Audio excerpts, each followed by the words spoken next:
సేవకి ఆరంభం తప్ప అంతం లేదని ఏలూరు ఎమ్మెల్యే బడేటి చంటి వ్యాఖ్యానించారు. ఏలూరు నియోజకవర్గ వ్యాప్తంగా ఎమ్మెల్యే బడేటి చంటి పుట్టినరోజును పురస్కరించుకుని టీడీపీ నాయకులు, కార్యకర్తలు, బడేటి అభిమానులు విస్తృతంగా సేవా కార్యక్రమాలు నిర్వహిస్తున్నారు. ఇదే క్రమంలో మంగళవారం ఏలూరు తూర్పు వీధిలోని శ్రీ కృష్ణదేవరాయ నగర పాల్గొన్నత పాఠశాల ఆవరణలో అమ్మా నాన్న చారిటబుల్ ట్రస్ట్ ఆధ్వర్యంలో పలు సేవా కార్యక్రమాలు నిర్వహించారు. ఈ కార్యక్రమంలో ముఖ్య అతిథిగా పాల్గొన్న ఏలూరు ఎమ్మెల్యే బడేటి చంటికి తొలుత ఆత్మీయ స్వాగతం లభించింది. అనంతరం అక్కడ నిర్వహించిన సభలో విద్యార్థులకు నోటు పుస్తకాలు పంపిణీ చేసిన ఎమ్మెల్యే బడేటి చంటి విద్యలో ప్రతిభ కనపరిచిన విద్యార్థులకు స్కాలర్షిప్లు, పేద విద్యార్థులకు ఆర్థిక సాయాన్ని అందించారు.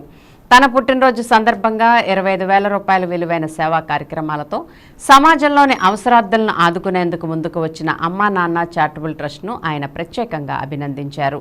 ట్రస్ట్ సభ్యులను ఘనంగా సత్కరించారు. అనంతరం పుట్టినరోజు వేడుకల్లో భాగంగా కేక్ కట్ చేశారు. ఈ సందర్భంగా ఎమ్మెల్యే బడేటి చంటిని ట్రస్ట్ సభ్యులు ఘనంగా సత్కరించారు.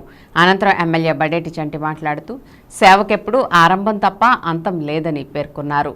ప్రస్తుత తరుణంలో అనేక మంది దాతృత్వంతో ముందుకొచ్చి సేవా కార్యక్రమాలు నిర్వహించాల్సిన అవసరం ఉందని పిలుపునిచ్చారు.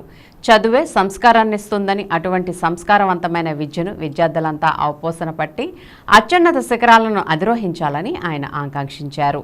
ఈ కార్యక్రమంలో అమ్మా నాన్న చారిటబుల్ ట్రస్ట్ చైర్మన్ మారం అను, పాఠశాల ప్రధానోపాధ్యాయులు సిహెచ్ హరిబాబు, ట్రస్ట్ సభ్యులు సురేష్, అంబికా రఘు, వన్నాబత్తుల నాగేశ్వరరావు, బండ్రెడ్డి వాసు, కానింక గంగాధర్రావు, డొక్కు శ్రీనివాసరావు, దళపతి శ్రీనివాసరాజు, పైడేటి రఘు, కాకరాల గణేష్, విజయవర్మ, మారం జయసూర్య తదితరులు పాల్గొన్నారు. సేవాగం ఎప్పటి నుంచో ఉంది. అమ్మా నాన్న ట్రస్ట్ అనేది ఎప్పటి నుంచో బుజ్జిగారు అనేక కార్యక్రమాల్లో పాల్గొన్నాం. అనుగారు చిరంజీవి ఫ్యాన్స్ తర్వాత ఏదైతే ఆ ట్రస్ట్ పెట్టి మరి చిరంజీవి గారిని స్ఫూర్తిగా తీసుకున్నారేమో, కానీ ప్రతి ఏటా కూడా ఆయన చేసే సేవా మొన్న కూడా పెద్ద బ్లడ్ క్యాంప్ పెట్టారు. వాళ్ళు కూడా దానికి కూడా నేను వెళ్ళడం జరిగింది. ప్రతి క్యాంప్కి ఎవరు పెట్టినా సరే సేవ అనేది కంపల్సరీ మొదలు పెడతమే తెలుస్తుంది. సేవకి అంతం తెలియదు. ఎంత చేసినా సరే సేవ అనేది మిగిలిపోతూనే ఉంటుంది. ఎందుకంటే ఇదివరకు కాలంలో ప్రతి ఒక్కరు కూడా సేవ చేసేవారు.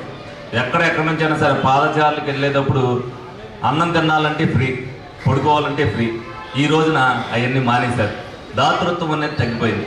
దాన్ని పెంచాలి అని అంటే మళ్ళీ మనం మార్చాలి. మన సమాజాన్ని మనమే మార్చుకోవాలి. ప్రతి ఒక్కరు కూడా మీరు ఏదైతే చదువుకుంటున్నారో ప్రతి ఒక్కరికి కూడా చదువుతోనే సంస్కారం ఏర్పడుతుంది. స్కూల్కి సంబంధించి అనేక సమస్యలు చెప్పారు. తప్పనిసరిగా గవర్నమెంట్ ఆర్థిక పరిస్థితి బాగోలేదని నేను హామీ ఇవ్వలేకపోతున్నాను. కానీ ఎందుకంటే హామీ ఇస్తే అది అయ్యి తీరాలి. ఇక్కడ పరిస్థితులన్నీ చూశాను. యాజ్ ఎర్లీ యాజ్ పాసిబుల్ మళ్ళీ మీ స్కూల్కి వచ్చి మీకు ఏ ఇబ్బంది లేకుండా ప్రకటన చేసే రోజు త్వరలోనే వస్తుంది. తప్పనిసరిగా ఆ రోజు కోసం మీరందరూ వెయిట్ చేయండి. మీ అందరికీ ఏ సదుపాయాలు, ఏ ఇబ్బందులు లేకోకుండా చేసే బాధ్యతను నేను తీసుకుంటానని సందర్భంగా మీ అందరికీ తెలియజేస్తూ మీ అందరికీ కూడా బెస్ట్ ఆఫ్ లక్ చెప్పడం జరుగుతుంది. Thank you. మన ఎమ్మెల్యే బడేటి రాధాకృష్ణ గారికి నాకు ఒక వ్యసనం ఉంది. ఒక వ్యసనం ఏంటంటే సేవ. మేమేమి ఉన్నోళ్ళం కాదు. ఆయన నేను కూడా మధ్యతరగతి కుటుంబీకుల నుంచి వచ్చిన వాళ్ళమే. ఈరోజు కూడా మధ్యతరగతి కుటుంబీకులమే. ఇప్పుడు ఆయన ఉద్దేశం, స్వర్గీయ బడేటి బుజ్జి గారి ఉద్దేశం, వాళ్ళ తర్వాత నా ఉద్దేశం కూడా ఏంటంటే సమాజంలో మనం ఒక చోట బ్రతుకుతున్నాం. కష్టం వచ్చింది. కష్టం 100% తీర్చకపోయినా కనీసం ఓ 25%, ఓ 30% తీర్చగలిగిన మన జీవితానికి సార్థకత ఏర్పడుతున్న ఉద్దేశంతోనే ఆ సేవ చేయాలనే ఉద్దేశంతో డబ్బులు ఎవరికి ఈ రోజుల్లో ఎక్కువ లేవు. సంపదంతో పక్కకి వెళ్ళిపోయింది. అయినా సరే ఆయనకి ఎమ్మెల్యే గారికి బోల్డ్ మంది వస్తూ ఉంటారు. రోజు వస్తూ ఉంటారు. ఏదో ప్రభుత్వం చేయలేని పనులు కొన్ని మరి ఎమ్మెల్యే గారు బుధాన్ని వేసుకుని ఆర్థికంగా అవ్వచ్చు, ఆరోగ్యంగా అవ్వచ్చు. మరి ఆయన కూడా ఎన్నో కోట్ల రూపాయలు ఖర్చు పెట్టిన ఆ ఫ్యామిలీ బడేటి కుటుంబం ఖర్చు పెట్టిన సందర్భం ఎన్నో సంవత్సరాలు బట్టి 4 దశాబ్దాలుగా మరి ఆ కుటుంబం ఎంతో సేవ చేస్తుంది ప్రజలకి.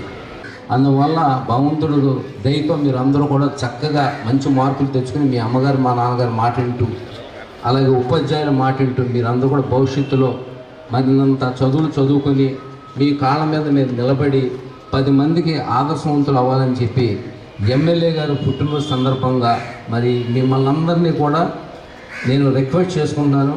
ఈ రిక్వెస్ట్ని మీరు సార్థకత చేయాలని చెప్పి మనస్ఫూర్తిగా మిమ్మల్ని కోరుకుంటున్నాను.